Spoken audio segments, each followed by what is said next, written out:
দাদা, কলকাতার কমিশনার যেরকমটা বলা হচ্ছে, মুখ্যমন্ত্রী বলছিলেন সরানো হলো, মনোজ ভার্মাকে দায়িত্ব দেওয়া হলো। তো মুখ্যমন্ত্রী কথা দিয়েছিলেন সরাবেন, প্রথমে তো বলছিলেন সরাতে পারবো না। কি এমন মোহমায়া ছিল আমি বুঝতে পারছিলাম না। তবে সরানোর সিদ্ধান্ত নিয়েছেন, ভালো কথা। আবার প্রমোশন কোনো পোস্টিং না হয়ে যায় পরে, আমরা সেটাও দেখতে চাই।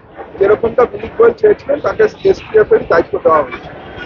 দেখুন, এই তো যে অফিসারের উপর যা অভিযোগ, তাকেই যদি তার ইচ্ছে মতো পোস্টিং দেওয়া হয় তাহলে তার শাস্তি হলো না, তো প্রমোশন হচ্ছে। রাজ্যের কি স্বাস্থ্য অধিকর্তাকেও সরানো হলো। ডাক্তারবাবুদের সেই ডিমান্ড ছিল, জুনিয়র ডাক্তারদের, সেই জুনিয়র ডাক্তাররা সেই ডিমান্ড যারা চেয়েছেন সেই অনুসারে সরানো হয়েছে। কিন্তু শুধু সরালে তো হবে না, এই যে চুরির দায় যাদের, যারা এই ধরনের একটা করাপ্ট সিস্টেম তৈরি করে রেখেছে, গুণ ধরা সিস্টেম তৈরি করেছে, তাদের তো হিসেব মতো গ্রেপ্তার হওয়া উচিত, যারা এই কাজগুলো করে রেখেছে।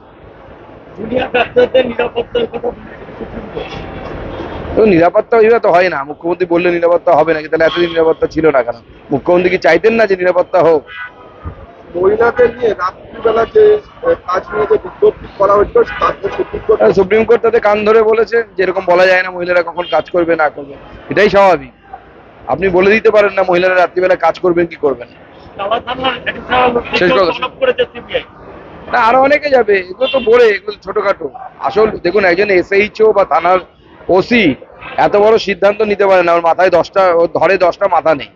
এর উপরে বড় বড় লোকেদের ইনস্ট্রাকশন আছে, কাদের ইনস্ট্রাকশন আছে সেটা দেখা হচ্ছে। রাজ্য পুলিশে একাধিক চলো চলো, পরে পরে বাদ বাকি পরে।